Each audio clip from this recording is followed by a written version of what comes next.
ਭਾਈ ਦਇਆ ਸਿੰਘ ਜੀ, ਭਾਈ ਧਰਮ ਸਿੰਘ ਜੀ, ਭਾਈ ਧਰਮ ਸਿੰਘ ਜੀ, ਭਾਈ ਹਿੰਮਤ ਸਿੰਘ ਜੀ, ਭਾਈ ਹਿੰਮਤ ਸਿੰਘ ਜੀ, ਭਾਈ ਹੁਕਮ ਸਿੰਘ ਜੀ, ਭਾਈ ਹੁਕਮ ਸਿੰਘ ਜੀ, ਭਾਈ ਸਾਹਿਬ ਸਿੰਘ ਜੀ, ਭਾਈ ਸਾਹਿਬ ਸਿੰਘ ਜੀ। ਪੰਜ ਕਕਾਰ ਕੜਾ,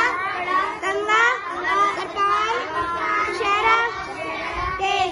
ਪੰਜ ਤਖਤਾਂ ਦੇ ਨਾਲ ਤਖਤ ਸ੍ਰੀ ਅਕਾਲ ਤਖਤ ਸਾਹਿਬ ਜੀ, ਤਖਤ ਸ੍ਰੀ ਅਕਾਲ ਤਖਤ ਸਾਹਿਬ ਜੀ, ਤਖਤ ਸ੍ਰੀ ਹਰਿਮੰਦਰ ਸਾਹਿਬ ਜੀ, ਤਖਤ ਸ੍ਰੀ ਹਰਿਮੰਦਰ ਸਾਹਿਬ ਜੀ, ਤਖਤ ਸ੍ਰੀ ਕੇਸਗੜ੍ਹ ਸਾਹਿਬ ਜੀ, ਤਖਤ ਸ੍ਰੀ ਕੇਸਗੜ੍ਹ ਸਾਹਿਬ ਜੀ, ਤਖਤ ਸ੍ਰੀ ਹਜ਼ੂਰ ਸਾਹਿਬ ਜੀ, ਤਖਤ ਸ੍ਰੀ ਹਜ਼ੂਰ ਸਾਹਿਬ ਜੀ, ਤਖਤ ਸ੍ਰੀ ਦਮਦਮਾ ਸਾਹਿਬ ਜੀ, ਤਖਤ ਸ੍ਰੀ ਦਮਦਮਾ ਸਾਹਿਬ ਜੀ। ਦਸ ਪਾਤਸ਼ਾਹੀ, ਪਹਿਲੀ ਪਾਤਸ਼ਾਹੀ ਸ੍ਰੀ ਗੁਰੂ ਨਾਨਕ ਦੇਵ ਜੀ, ਪਹਿਲੀ ਪਾਤਸ਼ਾਹੀ ਸ੍ਰੀ ਗੁਰੂ ਨਾਨਕ ਦੇਵ ਜੀ, ਦੂਜੀ ਪਾਤਸ਼ਾਹੀ ਸ੍ਰੀ ਗੁਰੂ ਅੰਗਦ ਦੇਵ ਜੀ, ਦੂਜੀ ਪਾਤਸ਼ਾਹੀ ਸ੍ਰੀ ਗੁਰੂ ਅੰਗਦ ਦੇਵ ਜੀ, ਤੀਜੀ ਪਾਤਸ਼ਾਹੀ ਸ੍ਰੀ ਗੁਰੂ ਅਮਰਦਾਸ ਜੀ, ਤੀਜੀ ਪਾਤਸ਼ਾਹੀ ਸ੍ਰੀ ਗੁਰੂ ਰਾਮਦਾਸ ਜੀ, ਚੌਥੀ ਪਾਤਸ਼ਾਹੀ ਸ੍ਰੀ ਗੁਰੂ ਰਾਮਦਾਸ ਜੀ, ਚੌਥੀ ਪਾਤਸ਼ਾਹੀ ਸ੍ਰੀ ਗੁਰੂ ਰਾਮਦਾਸ ਜੀ, ਪੰਜਵੀਂ ਪਾਤਸ਼ਾਹੀ ਸ੍ਰੀ ਗੁਰੂ ਅਰਜਨ ਦੇਵ ਜੀ, ਪੰਜਵੀਂ ਪਾਤਸ਼ਾਹੀ ਸ੍ਰੀ ਗੁਰੂ ਅਰਜਨ ਦੇਵ ਜੀ, ਛੇਵੀਂ ਪਾਤਸ਼ਾਹੀ ਸ੍ਰੀ ਗੁਰੂ ਹਰਗੋਬਿੰਦ ਜੀ, ਛੇਵੀਂ ਪਾਤਸ਼ਾਹੀ ਸ੍ਰੀ ਗੁਰੂ ਹਰਗੋਬਿੰਦ ਜੀ, ਸੱਤਵੀਂ ਪਾਤਸ਼ਾਹੀ ਸ੍ਰੀ ਗੁਰੂ ਹਰਿਰਾਏ ਜੀ, ਸੱਤਵੀਂ ਪਾਤਸ਼ਾਹੀ ਸ੍ਰੀ ਗੁਰੂ ਹਰਿਰਾਏ ਜੀ, ਅੱਠਵੀਂ ਪਾਤਸ਼ਾਹੀ ਸ੍ਰੀ ਗੁਰੂ ਹਰਕ੍ਰਿਸ਼ਨ ਜੀ, ਅੱਠਵੀਂ ਪਾਤਸ਼ਾਹੀ ਸ੍ਰੀ ਗੁਰੂ ਹਰਕ੍ਰਿਸ਼ਨ ਜੀ, ਨੌਵੀਂ ਪਾਤਸ਼ਾਹੀ ਸ੍ਰੀ ਗੁਰੂ ਤੇਗ ਬਹਾਦਰ ਜੀ,